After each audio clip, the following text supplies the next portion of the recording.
إن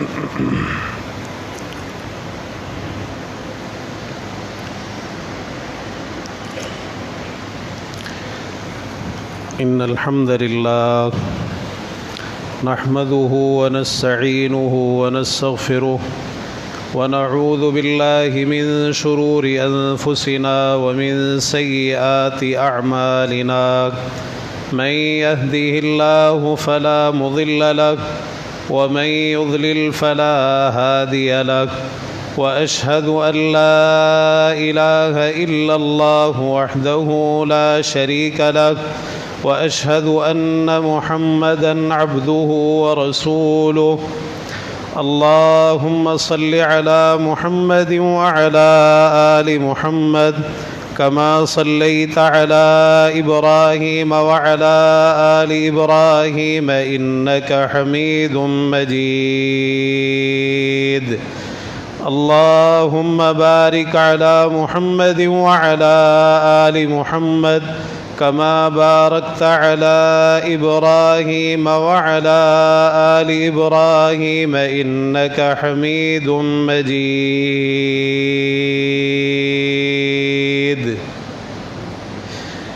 يا أيها الذين آمنوا اتقوا الله حق تقاته ولا تموتن إلا وأنتم مسلمون يا أيها الناس اتقوا ربكم الذي خلقكم من نفس واحدة وخلق منها زوجها وبث منهما رجالا كثيرا ونساء واتقوا الله الذي تساءلون به والأرحام إن الله كان عليكم رقيبا يا أيها الذين آمنوا اتقوا الله وقولوا قولا سديدا يصلح لكم أعمالكم ويغفر لكم ذنوبكم ومن يطع الله ورسوله فقد فاز فوزا عظيما أما بعد فإن أصدق الحديث كتاب الله وأحسن الهدي هدي محمد صلى الله تعالى عليه وآله وسلم وشر الأمور محدثاتها وكل محدثة بدعة وكل بدعة ضلالة وكل ضلالة في النار ألا لا إيمان لمن لا أمانة له ولا دين لمن لا عهد له سبحانك لا علم لنا إلا ما علمتنا إنك أنت العليم الحكيم رب اشرح لي صدري ويسر لي أمري واحلل عقدة من لساني يفقه قولي رب زدني علما أعوذ بالله السميع العليم من الشيطان الرجيم من همزه ونفخه ونفثه لقد من الله على المؤمنين إذ بعث فيهم رسولا من أنفسهم يتلو عليهم آياته ويزكيهم ويعلمهم الكتاب والحكمة وإن كانوا من قبل لفي ضلال مبين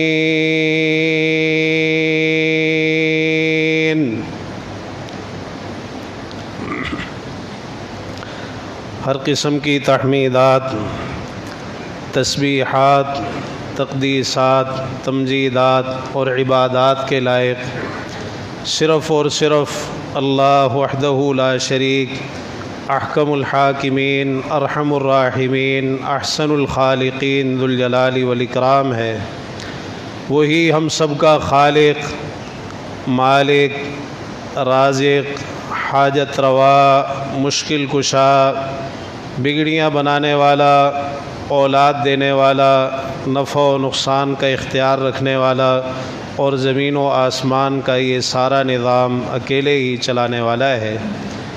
درود و سلام ہو امام الانبیاء والمرسلین سید الاولین والآخرین شفیع المذنبین رحمت للعالمین، ہم سب کے رہبر و رہنما، مقتدی و پیشوا، امام اعظم، قائد اعظم، رہبر اعظم جناب محمد الرسول اللہ صلی اللہ تعالی علیہ وآلہ وسلم کی ذات گرامی پر کہ جنہیں اللہ رب العزت نے میرے اور آپ کے لیے قیامت تک آنے والے انسانوں کے لیے اسوہ حسنہ یعنی بہترین نمونہ بنا کر مبعوث فرمایا، اور اپنی محبت، رحمت، مغفرت، جنت اور ہدایت کو آپ کی اتباع اور پیروی کے ساتھ لازم کر دیا ہے۔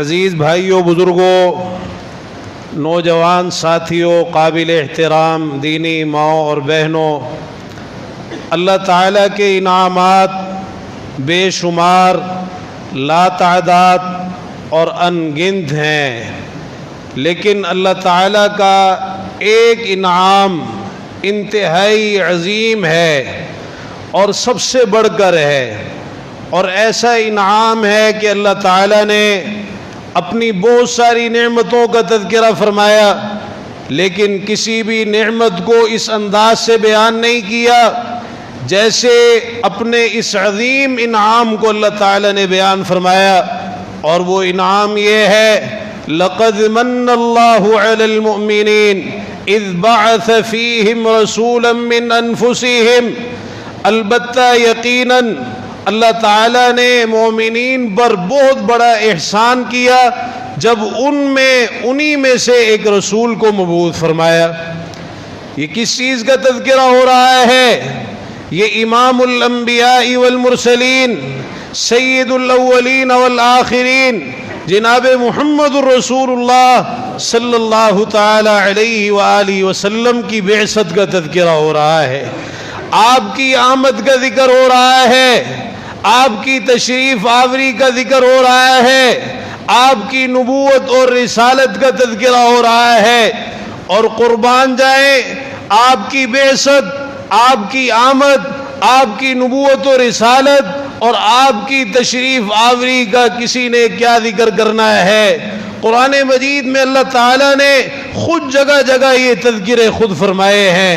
کہیں اللہ تعالیٰ فرماتا ہے لَقَدْ جَاءَكُمْ رَسُولٌ مِّنْ أَنفُسِكُمْ، لوگوں تمہارے پاس تمہیں میں سے ایک رسول تشریف لائے ہیں، عَزِيزٌ عَلَيْهِ مَا عَنِتُّمْ، تمہارا تکلیف اور مشقت میں پڑنا ان پر انتہائی گراں گزرتا ہے، حریصٌ علیکم، تمہاری بھلائی کے بڑے حریص ہیں، بالمؤمنین رؤوف الرحیم، مومنین پر بڑے شفیق اور بڑے مہربان ہیں۔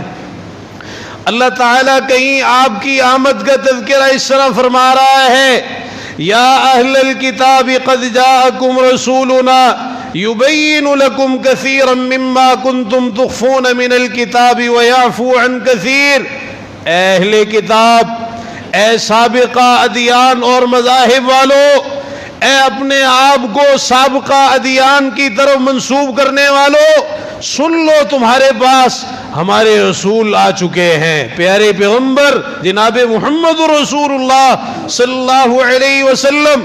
اب تا قیامت اگر کسی کی نبوت اور رسالت ہے تو وہ پیارے پیغمبر جناب محمد رسول اللہ صلی اللہ تعالی علیہ وآلہ وسلم ہے۔ سب کے لیے لازم کر دیا گیا آپ کی اتباع کرنا، آپ کی پیروی کرنا، آپ پر ایمان لانا۔ اب نجات، کامیابی، ہدایت اگر ہے تو صرف اور صرف آپ کی اتباع اور پیروی میں ہے۔ کہیں اللہ تعالیٰ آپ کا تذکرہ اس طرح فرما رہا ہے: یا ایھا النبی انا ارسلناک شاہدا ومبشرا ونذیرا، اے نبی صلی اللہ علیہ وسلم، ہم نے آپ کو گواہی دینے والا بنا کے بھیجا، خوشخبریاں سنانے والا بنا کے بھیجا، ڈرانے والا بنا کے بھیجا، وداعیا الی اللہ باذنہ، اللہ کے حکم سے آپ کو اللہ کی طرف بلانے والا بنا کے بھیجا، وسراجا منیرا، اور روشن چراغ بنا کے بھیجا ہے۔ اللہ رب العزت کہیں آپ کا تذکرہ فرما رہا ہے: قل یا ایھا الناس انی رسول اللہ الیکم جمیعا، آپ فرما دیجئے لوگو میں تم سب کی طرف اللہ کا رسول بن کے آیا ہوں۔ یہ قرآن مجید کے اندر مختلف اسلوب میں اور مختلف انداز سے اللہ تعالیٰ نے آپ کی آمد کے، آپ کی تشریف آوری کے اور آپ کی بعثت کے ذکر فرمائے۔ کہیں اللہ تعالیٰ فرماتے ہیں یا ایھا الناس قد جاءکم الرسول بالحق من ربکم، اے لوگوں تمہارے پاس الرسول یعنی پیارے پیغمبر جناب محمد الرسول اللہ صلی اللہ علیہ وسلم تمہارے رب کی طرف سے حق لے کے آ گئے ہیں، اب ایمان لے آؤ تمہارے لیے بہتر ہے۔ اللہ رب العزت اس انداز سے آپ کی بعثت کا بھی تذکرہ فرما رہا ہے اور ساتھ ساتھ آپ کے اوصاف اور ہماری جو ذمہ داریاں ہیں اللہ تعالیٰ ان کو بھی بیان فرما رہا ہے۔ تو یہ آپ کی بعثت، آپ کی نبوت اور رسالت، آپ کی تشریف آوری اللہ رب العزت کا اس پوری کائنات پر ایک عظیم احسان ہے۔ اسی لیے اللہ تعالیٰ نے فرمایا وَمَا أَرْسَلْنَاكَ إِلَّا رَحْمَةً لِّلْعَالَمِينَ، ہم نے آپ کو تمام جہانوں کے لیے رحمت بنا کے بھیجا ہے۔ صرف انسانوں کا جہان نہیں، صرف جنات کا جہان نہیں، صرف حیوانات کا جہان نہیں، صرف جمادات کا جہان نہیں، صرف دنیا کا جہان نہیں، صرف آخرت کا جہان نہیں، بلکہ تمام جہانوں کے لیے اللہ رب العزت فرما رہا ہے ہم نے آپ کو رحمت للعالمین بنا کے مبعوث فرمایا ہے۔ عزیز بھائیو بزرگوں، یہ ایک بڑا غیر معمولی تذکرہ ہے پیارے پیغمبر جناب محمد رسول اللہ صلی اللہ تعالی علیہ وآلہ وسلم کا۔ اللہ تعالیٰ نے آپ کو مبعوث فرمایا ایسے حالات کے اندر جب ہر طرف جہالت ہی جہالت، گمراہی ہی گمراہی، تاریکی ہی تاریکی اور ہر طرف فساد ہی فساد، بگاڑ ہی بگاڑ، خرابیاں ہی خرابیاں تھی۔ اللہ تعالیٰ نے قرآن مجید میں آپ کی بعثت ذکر کر کے اس طرف اشارہ کیا وَإِن كَانُوا مِن قَبْلُ لَفِي ضَلَالٍ مُبِينٍ، لوگ اس سے پہلے کھلی گمراہی کے اندر مبتلا تھے، کھلی گمراہی کے اندر مبتلا تھے کہ جس کے گمراہی ہونے کے اندر کسی قسم کا کوئی شک اور شبہ ہے ہی نہیں۔ پیارے پیغمبر جناب محمد رسول اللہ صلی اللہ تعالی علیہ وآلہ وسلم ارشاد فرما رہے ہیں صحیح مسلم میں، ایک موقع پر صحابہ سے خطاب کیا، آپ نے مختلف باتیں ارشاد فرمائی۔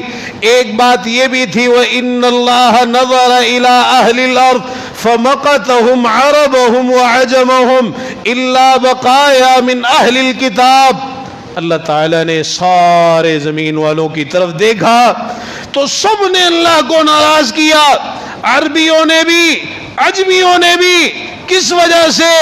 عقائد، اعمال، اخلاق، معاملات انتہائی برے تھے اور اللہ کی طرف سے جو آئی ہوئی تعلیمات ہیں ان کے بالکل برعکس، سب نے اللہ کو ناراض کر دیا۔ الا بقایا من اہل الکتاب، سوائے اہل کتاب کے تھوڑے سے لوگوں کے جو صحیح توحید پر، صحیح دین پر قائم تھے، ورنہ سارے کے سارے گمراہی میں تھے، کیا عرب کیا عجم۔ سیدنا حذیفہ رضی اللہ عنہ فرماتے ہیں کننا فی جاہلیت وشر فجاءنا اللہ بہذا الخیر، ہم جہالت میں اور انتہائی بدترین دور میں زندگی گزار رہے تھے، اللہ تعالی ہمارے پاس اس خیر یعنی پیارے پیغمبر امام الانبیاء والمرسلین سید الاولین والآخرین رحمت للعالمین جناب محمد رسول اللہ صلی اللہ تعالی علیہ وآلہ وسلم کو اللہ تعالی ہمارے پاس لے آیا۔ اللہ تعالیٰ نے آپ کو مبعوث فرمایا۔ مسند احمد میں سیدنا مقداد بن اسود رضی اللہ عنہ فرماتے ہیں واللہ لقد بعث اللہ النبی صلی اللہ علیہ وسلم على اشد حال بعث علیہا فیہ نبی من الانبیاء، اللہ کی قسم اللہ تعالیٰ نے پیارے پیغمبر جناب محمد رسول اللہ صلی اللہ علیہ وسلم کو ایسے سخت ترین حالات میں بھیجا کہ جس سخت ترین حالات میں اللہ تعالیٰ نے نبیوں میں سے کسی نبی کو مبعوث نہیں فرمایا. سب سے سخت حالات جن میں اللہ نے کسی نبی کو مبعوث فرمایا ہو وہ پیارے پیغمبر جناب محمد الرسول اللہ صلی اللہ تعالی علیہ وآلہ وسلم ہے. فی فترۃ و جاہلیہ، فترت کے زمانے میں عیسیٰ علیہ السلام اور پیارے پیغمبر جناب محمد الرسول اللہ صلی اللہ تعالی علیہ وآلہ وسلم کے درمیان جو وقفہ ہے، مدت ہے، یہ 600 سال کا عرصہ ہے تقریباً، اور جاہلیت کا زمانہ تھا. اللہ تعالیٰ نے آپ کو ایسے حالات میں مبعوث فرمایا. لوگ بت پرستی سے زیادہ افضل دین کسی اور چیز کو نہیں سمجھتے تھے. سیدنا جعفر رضی اللہ عنہ فرما رہے ہیں نجاشی کے دربار میں جب صحابہ حبشہ ہجرت کر کے گئے اور قریش نے اپنے 2 نمائندے بھیجے نجاشی کے پاس ان کو واپس بلانے کے لیے، تو سیدنا جعفر رضی اللہ عنہ نے وہاں نجاشی کے سامنے خطبہ دیا. بڑا عظیم اور بڑا جامع خطبہ ہے، تو اس میں تھوڑا سا نقشہ کھینچا ابتدا میں. اس چیز کو سمجھنا اس لیے ضروری ہے تاکہ میں اور آپ یہ تو سمجھیں نا کہ اللہ تعالیٰ نے جس مقصد کے لیے آپ کو مبعوث فرمایا اور جن تاریکیوں کو دور کرنے کے لیے آپ کو بھیجا اور جن برائیوں اور خرابیوں سے لوگوں کو روکنے کے لیے آپ کو مبعوث فرمایا، کیا میں اور آپ بھی اس چیز کو سمجھ رہے ہیں یا نہیں سمجھ رہے؟ یا ہم بھی وہی سارے کام کیے جا رہے ہیں جو آپ کی بعثت سے پہلے ہوتے چلے آ رہے تھے؟ ایھا الملک، سیدنا جعفر رضی اللہ عنہ فرما رہے ہیں اے بادشاہ، کننا قوما اہل جاہلیہ، ہم جاہلیت والے لوگ تھے، زمانے جاہلیت میں زندگی گزار رہے تھے. نعبد الاسنام، بتوں کی عبادت کرتے، وَنَأْكُلُ الْمَيْتَ، مردار کھاتے، وَنَأْتِي الْفَوَاحِشِ، بے حیائی کے کام کرتے، زنا، بدکاری اور سب بے حیائی کے کاموں کے اندر ہم مبتلا تھے. وَنَقْطَعُ الْأَرْحَامِ، رشتے ناتوں کا کوئی لحاظ نہیں تھا، قطع رحمی کرتے تھے. وَنُسِيءُ الْجِوَارِ، ہمسایوں سے انتہائی بدترین سلوک کرتے. یأکل القوی منا الضعیف، ہم میں سے جو طاقتور ہوتا وہ کمزور کو کھا جایا کرتا تھا. جس کی لاٹھی اس کی بھینس کے مصداق، کمزور غریب اس کا کوئی پرسان حال نہیں تھا. فَكُنَّا عَلَى ذَلِكَ حَتَّى بَعَثَ اللَّهُ إِلَيْنَا رَسُولًا مِنَّا نَعْرِفُ نَسَبَهُ وَأَمَانَتَهُ وَصِدْقَهُ وَعَفَافَهُ. ہم اس بدترین حالت میں زندگی گزار رہے تھے، اللہ نے ہماری طرف ہمیں میں سے ایک رسول کو مبعوث فرمایا جن کے نسب، امانت، سچائی اور پاک دامنی کو ہم جانتے تھے. انہوں نے آ کے ہمیں اللہ کی عبادت کی طرف بلایا اور جن خرابیوں کے اندر ہم مبتلا تھے، جن اندھیروں میں تھے، ان سے ہمیں باہر نکالا.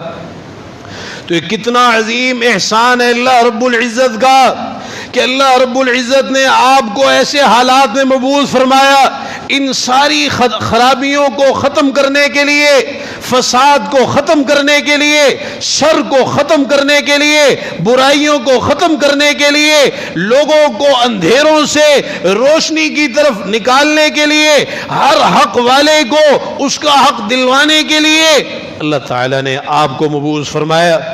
اور پھر اللہ تعالیٰ نے آپ کو مبعوث فرمایا ایسا مقام دے کر اور ایسی فضیلت دے کر کہ جو مقام اور جو فضیلت اللہ نے کسی نبی اور رسول کو عطا نہیں فرمائی.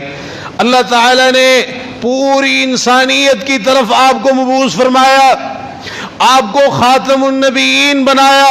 ما کان محمد ابا احد من رجالکم ولکن رسول اللہ وخاتم النبیین. اللہ تعالیٰ نے قرآن میں آپ کی عظمت اور آپ کی شان اور آپ کا مقام اور مرتبہ جگہ جگہ نکھار کے بیان فرمایا. وَرَفَعْنَا لَكَ ذِكْرَكَ، ہم نے آپ کے لیے آپ کے تذکرے کو بلند فرما دیا ہے.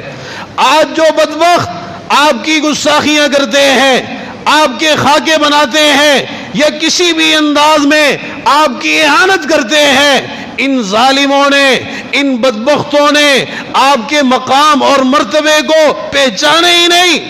اور ان کو یہ نہیں پتا کہ آپ تو وہ عظیم ہستی ہیں کہ اگر کوئی آپ کی گستاخی کرتا ہے وہ آپ کا تو کچھ نہیں بگاڑ سکتا، لیکن وہ اپنی ہلاکت، اپنی تباہی اور بربادی کو دعوت دیتا ہے۔ اللہ تعالیٰ نے قرآن میں یہ اعلان فرما دیے، ان شانئک ھو الابتر، آپ کا دشمن بے نام و نشان ہے، انا کفیناک المستہزئین، جو آپ کا مذاق اڑانے والے ہیں ان کے مقابلے میں ہم آپ کو کافی ہیں۔ اس وقت بھی کفار اور مشرکین آپ کا مذاق اڑاتے، آپ کو تکلیفیں پہنچاتے، اللہ تعالیٰ نے فرمایا آپ کا دفاع، آپ کی حفاظت یہ ہماری ذمہ داری۔ واللہ یعصمک من الناس، لوگوں سے اللہ تعالیٰ آپ کی حفاظت فرمائے گا، اور اللہ نے آپ کی حفاظت فرمائی تو اللہ تعالیٰ نے آپ کے مقام کو نکھارا ہے قرآن میں، وَرَفَعْنَا لَكَ ذِكْرَكَ، ہم نے آپ کے لیے آپ کے تذکرے کو بلند فرما دیا۔ شاعر مشرق کہتے چشم اقوام ابد تک یہ نظارہ دیکھے، چشم اقوام ابد تک یہ نظارہ دیکھے، رفعت شأن رفعنا لک ذکرک دیکھے۔ قتادہ رحمہ اللہ فرماتے ہیں اس کا مطلب یہ ہے، اللہ تعالیٰ فرما رہا ہے لا اذکر الا ذکرت معی، جہاں بھی میرا ذکر ہوگا میرے حبیب وہاں آپ کا بھی ذکر ہوگا۔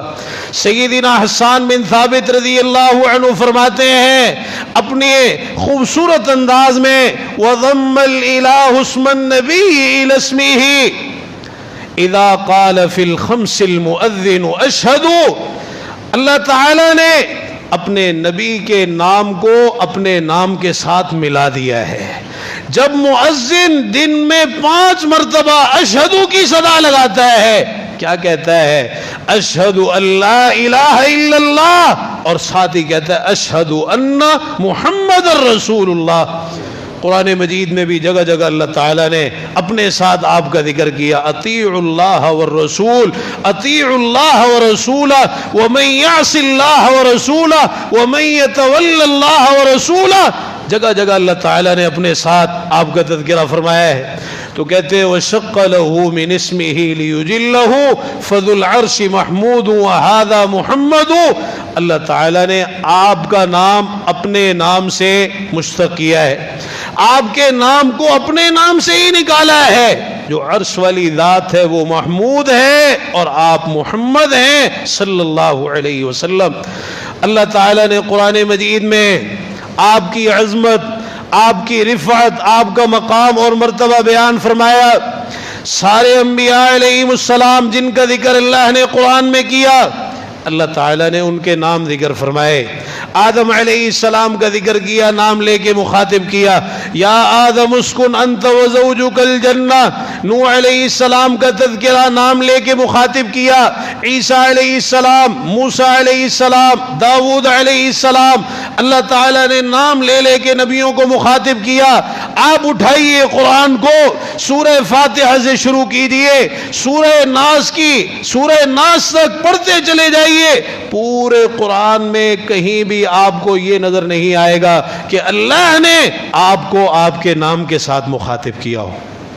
آپ کی عظمت ہے، آپ کی شان، آپ کا مقام ہے، اللہ نے جہاں بھی آپ کو مخاطب کیا، یا ایھا النبی، یا ایھا الرسول، یا ایھا المزمل، یا ایھا المدثر، اللہ نے آپ کی نبوت اور رسالت کا تذکرہ کر کے آپ کو مخاطب کیا، آپ کی صفات کا تذکرہ کر کے اللہ تعالیٰ نے آپ کو مخاطب کیا، بلکہ قربان جائے۔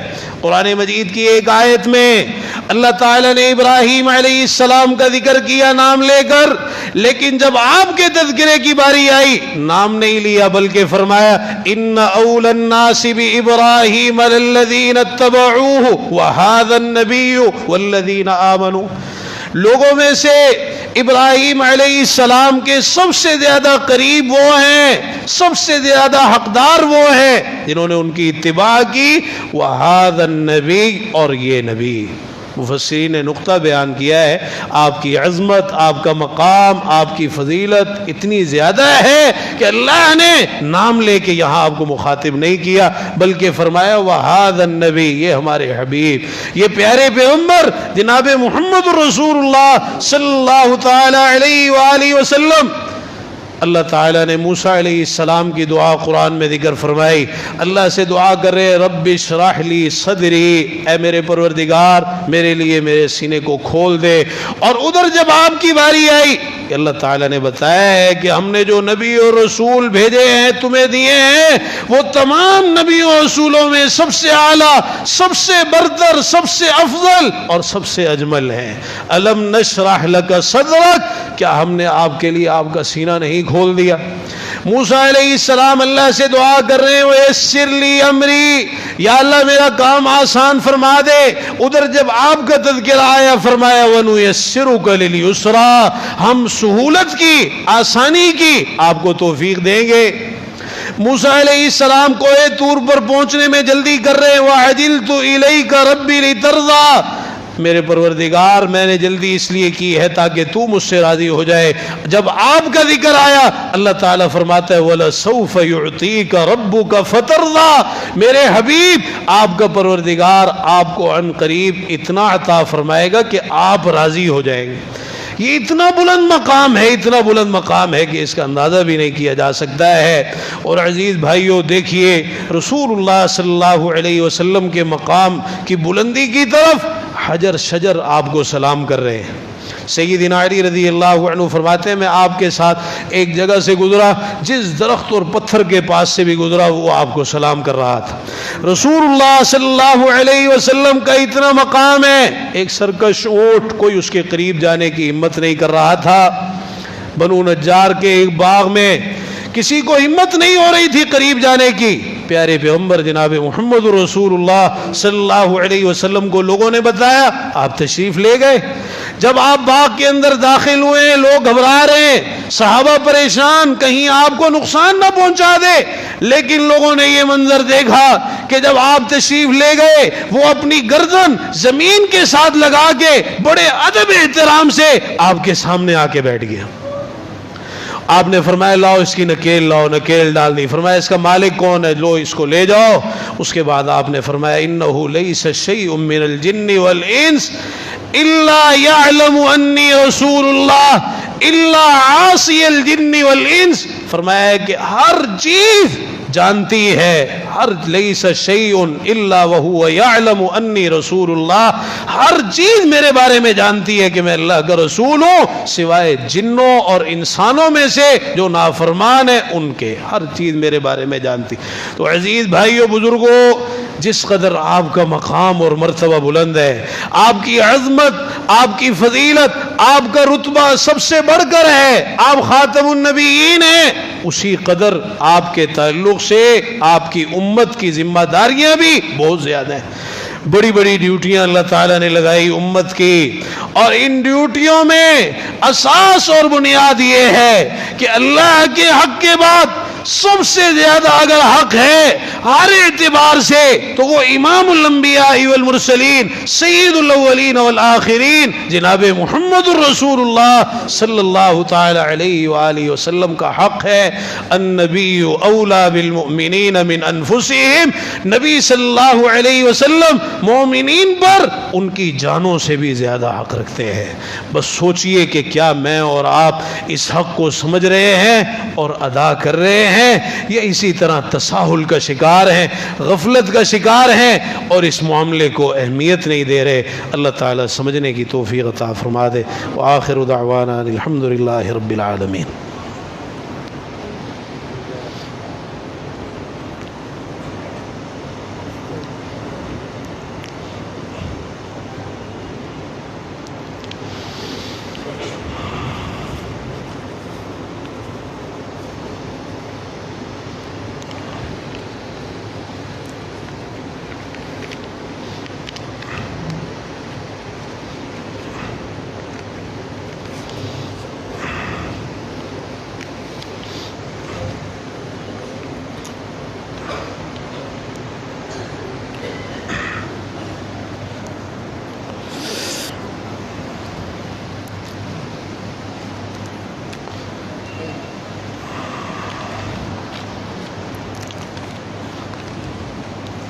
إن الحمد لله نحمده ونستعينه ونستغفره ونعوذ بالله من شرور أنفسنا ومن سيئات أعمالنا من يهدي الله فلا مضل له ومن يضلل فلا هادي له وأشهد أن لا إله إلا الله وحده لا شريك له وأشهد أن محمدا عبده ورسوله اللهم صل على محمد وعلى آل محمد كما صليت على إبراهيم وعلى آل إبراهيم إنك حميد مجيد اللهم بارك على محمد وعلى آل محمد كما باركت على إبراهيم وعلى آل إبراهيم إنك حميد مجيد۔ پیارے پیغمبر جناب محمد الرسول اللہ صلی اللہ تعالی علیہ وآلہ وسلم کے جو حقوق اللہ تعالی نے مقرر فرمائے ان کی اساس اور بنیاد آپ کی اتباع ہے، اور اس بات کو اچھی طرح سمجھ لینا ضروری ہے۔ آج مسلمانوں نے اس چیز کو نہیں سمجھا کہ اللہ تعالیٰ نے آپ کو بھیجا کیوں ہے۔ فرمایا لِنَعْلَمَ مَن يَتَّبِعُ الرَّسُولَ مِمَّن يَنقَلِبُ عَلَىٰ عَقِبَيْهِ، لوگوں ہم نے تمہاری طرف یہ جو رسول مبعوث فرمائے ہیں پیارے پیغمبر جناب محمد الرسول اللہ صلی اللہ علیہ وسلم، تو ہم یہ جاننا چاہتے ہیں کہ کون آپ کی اتباع کرتا ہے اور کون اپنی ایڑیوں کے بل پھر جاتا ہے۔ اللہ تعالیٰ نے فرمایا ایک حدیث قدسی میں ہے صحیح مسلم میں، انما بعثتک لابتلیک وابتلی بک، اے میرے حبیب آپ کو میں نے اس لیے بھیجا ہے کہ آپ کو بھی آزماؤں، ایسے سخت حالات میں آپ کو بھیجا ہے اور آپ کے ذریعے سے ان کو بھی آزماؤ۔ سب کا امتحان ہے آپ کی بعثت کے ذریعے سے، کون آپ کا سچا وفادار ہے، آپ کی اتباع اور پیروی کرنے والا ہے، آپ کے حق کو سمجھنے اور ادا کرنے والا ہے، اور ہر چیز سے بڑھ کر آپ سے محبت کرنے والا ہے۔ عملی طور پر یہ اتباع کی جو بات کی ہے یہ سارے کا سارا عملی امتحان ہے۔ اتباع اس چیز کا نام نہیں ہے کہ ہم زبان سے آپ سے محبت کا اظہار کریں اور عملی طور پر وہ محبت ہمیں نظر ہی نہ آئے، یہ اتباع نہیں ہے۔ اتباع وہ ہے جو صحابہ کرام رضی اللہ تعالی عنہم نے کر کے دکھائی۔ اللہ تعالیٰ نے ان کے ایمان کو جو نمونہ بنایا نا، فَإِنْ آمَنُوا بِمِثْلِ مَا آمَنْتُمْ بِهِ فَقَدِ اهْتَدَوْا، تو اس کی ایک بڑی وجہ ان کی اتباع رسول ہے کہ کس قدر آپ کی اتباع کرنے والے، ایک ایک حکم کے آگے اپنے سروں کو جھکا دینے والے، اور ایسی ایسی مثالیں قائم کر دی اتباع کی۔ شراب حرام ہوئی، میں اشارے کروں گا صرف، شراب حرام ہوئی، اعلان ہو رہا ہے الا ان الخمر قد حرمت، لوگوں شراب حرام کر دی گئی ہے۔ جس کان کے اندر بھی یہ آواز بڑی، صرف شراب پینا چھوڑی نہیں بلکہ شراب کے مٹکے بھی توڑوا دی۔ بعض روایتوں میں الفاظ ہے مدینہ کی گلیوں کے اندر شراب بہہ رہی۔ تبوک کے موقع، ایک غزوے کے موقع پر بڑے سخت ترین حالات، اور گھریلو گدھے جو ہیں وہ ہانڈیوں پہ اوپر چڑھائے ہوئے ہیں، اور ادھر سے اعلان ہو گیا ان اللہ ورسولہ ینہیانکم عن لحوم الحمر الاہلیہ، اللہ اور اس کے رسول صلی اللہ علیہ وسلم تمہیں گھریلو گدھوں کے گوشت کھانے سے منع فرما رہے، منع فرما دیا۔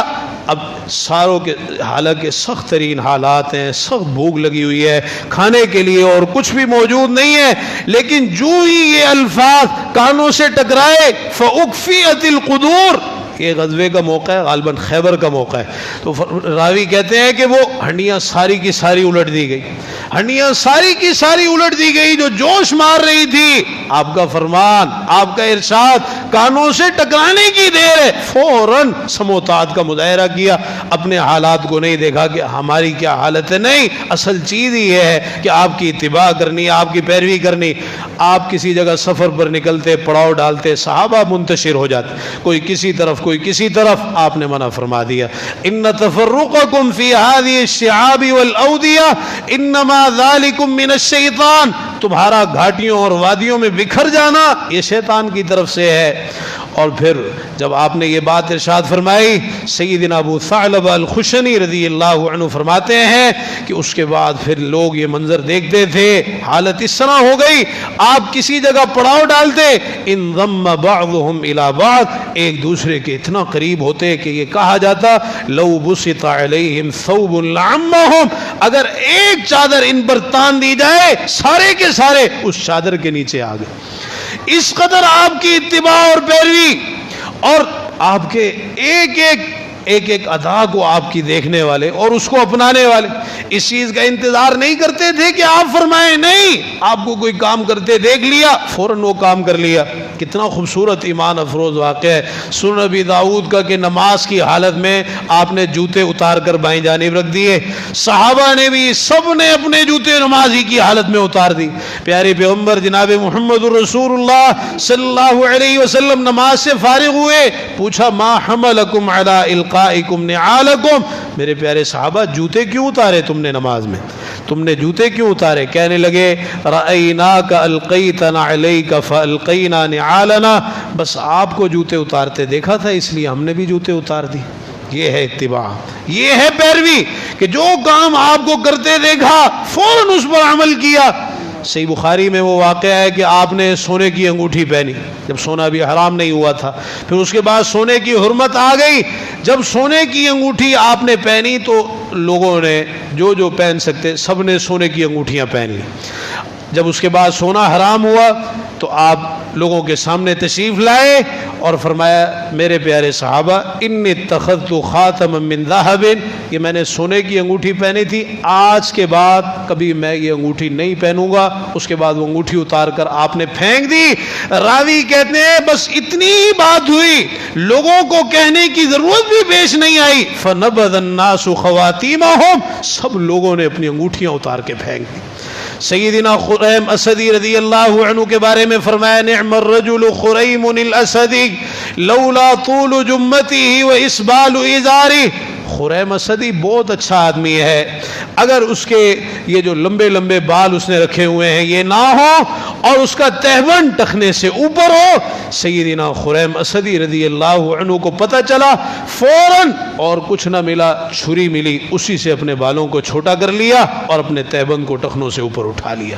یہ ایسے واقعات ہیں صحابہ کرام رضی اللہ عنہم کے، صحابیات کے بھی۔ آپ مسجد سے باہر تشریف لائے، مسجد نبوی سے دیکھا عورتوں اور مردوں کا رستے میں اختلاط ہو رہا ہے، تو آپ نے اس موقع پہ عورتوں کو مخاطب کیا یا معشر النساء استأخرن فإنه ليس لكن ان تحققن الطريق عليكن بحافات الطريق، اے عورتوں کی جماعت رستے کے بیچ میں نہ چلو، تمہارے لائق نہیں ہے کہ تم رستے کے بیچ میں چلو، تم رستے کے کناروں پر چلا کرو۔ صحابی کہتے ہیں فکانت المرأة، اس کے بعد عورت جب بھی چلا کرتی تھی تو پھر وہ تلصق بالجدار، تو وہ دیوار کے ساتھ ملا کرتی تھی، اس قدر کنارے پر ہو کے چلا کرتی تھی کہ ان کے کپڑے دیوار کے اندر اٹکا کرتے تھے۔ اس قدر آپ کی اتباع اور آپ کی پیروی ہے۔ اللہ تعالی ہمیں بھی یہ اتباع اور پیروی نصیب فرما دے۔ آج اگر کمی ہے تو اسی چیز کی ہے، اور اگر مسلمانوں کو ذلت اور رسوائی کا سامنا ہے تو اس کے بہت سارے بنیادی اسباب میں ایک سبب آپ کی مخالفت ہے۔ ہم نے عقائد میں، عبادات میں، شکل و صورت میں، لباس میں، معاملات میں، خوشی غمی کے مواقع پر، شادی بیاہ کے موقع پر، کاروبار میں، تجارت میں، لین دین میں، اخلاق میں، گفتار میں، کن کن چیزوں میں کس کس انداز سے آپ کی مخالفت کی ہے، ذرا پرکھتے جائیے اپنے آپ اور ذرا دیکھیے اپنے معاشرے کی حالت۔ تو آپ نے فرمایا تھا وَجُعِلَ الذِّلَّةُ وَالصَّغَارُ عَلَى مَنْ خَالَفَ أَمْرِي، جو میرے حکم کی مخالفت کرے گا ذلت اور رسوائی اس کا مقدر ہو جائے گی۔ مسلمانوں تمہاری قوت اور تمہاری طاقت اس چیز کے اندر ہے کہ آؤ اللہ کی توحید کے ساتھ جڑ جاؤ اور پیارے پیغمبر جناب محمد رسول اللہ صلی اللہ علیہ وسلم کی اتباع اور پیروی اختیار کر لو۔ آپ کی مخالفت، آپ کی نافرمانی، آپ کی حکم عدولی چھوڑ دو۔ آپ نے نہیں سمجھا کہ سارے کا سارا دین آپ کی اتباع کا نام، سارے کا سارا دین آپ کی اتباع کا نام، اور اگر آپ کی مخالفت اور نافرمانی شروع ہو جائے تو پھر دین تو آہستہ آہستہ ختم ہوتا چلا جاتا، دین بچتا ہی نہیں ہے۔ اگر آپ کی مخالفت اور نافرمانی کے اندر انسان زندگی بسر کرے تو یہ اصل قوت ہے، یہ اصل طاقت ہے۔ اور یہ جو ہمارے معاشرے کے اندر پیارے پیغمبر جناب محمد رسول اللہ صلی اللہ علیہ وسلم کے تعلق سے جو ایسی چیزیں تھیں جو ہمیں دین نے نہیں بتائی، نہ قرآن نے بتائی، نہ آپ کی احادیث میں ہمیں ملی، نہ وہ کام صحابہ نے کیے، چونکہ ہمارے اندر جو بہت ساری خرابیاں آئی، یہ بھی ہم نے روایات کو اپنا لیا، رسم و رواج کے رستے پر چل پڑے، تو جو اصل کرنے کا کام تھا وہ چھوڑ دیا، اور جو اپنی طرف سے جو چیزیں ہمیں سمجھ میں آئی ان کو ہم اختیار کرتے چلے گئے۔ چنانچہ دیکھ لیجیے آج جگہ جگہ آپ کو کس طرح نظر آ رہا ہے، حالانکہ اصل محبت آپ کے ساتھ یہ ہے کہ اگر ہم نے آپ کے مقام اور مرتبے کو پہچانا ہے تو پھر آپ زبان سے کیوں کہنا پڑ رہا ہے آج ہمیں، آج جگہ جگہ کیوں ہمیں زبان سے کہنا پڑ رہا ہے؟ اسی لیے کہنا پڑ رہا ہے کہ ہمارا عمل ہمارا ساتھ نہیں دے رہا، آج ہمارے عمل میں آپ کی محبت نظر نہیں آ رہی، ہمارے عمل میں آپ کی شان، آپ کی عظمت، فضیلت، مقام، آپ کے ساتھ ہمارا تعلق وہ نظر نہیں آ رہا۔ نتیجہ یہ ہے کہ ہمیں زبانوں سے کہنا پڑ رہا ہے۔ اللہ تعالی ہمیں توفیق عطا فرما دے کہ ہم آپ سے سچی محبت کرنے والے بنے اور آپ کی حقیقی اتباع اور پیروی کرنے والے بنے۔ اللہ تعالی توفیق عطا فرمائے۔ ربنا آتنا فی الدنیا حسنہ وفی الآخرۃ حسنۃ وقنا عذاب النار۔ ربنا ظلمنا انفسنا وإن لم تغفر لنا وترحمنا لنكونن من الخاسرین۔ اللهم اشفنا واشف مرضانا ومرضى المسلمين۔ ربنا اغفر لنا ولإخواننا الذين سبقونا بالإيمان ولا تجعل في قلوبنا غلا للذين آمنوا ربنا إنك رؤوف رحيم. اللهم استر عوراتنا وآمن روعاتنا. اللهم إنا نسألك العفو والعافية والمعافاة في الدنيا والآخرة.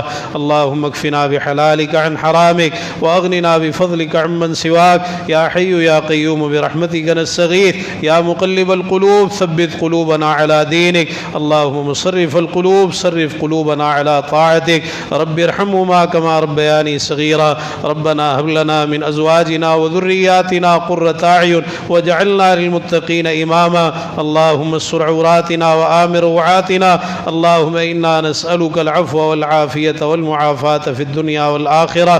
ربنا لا تجعلنا فتنة للقوم الظالمين ونجنا برحمتك من القوم الكافرين. اللهم أعز الإسلام والمسلمين.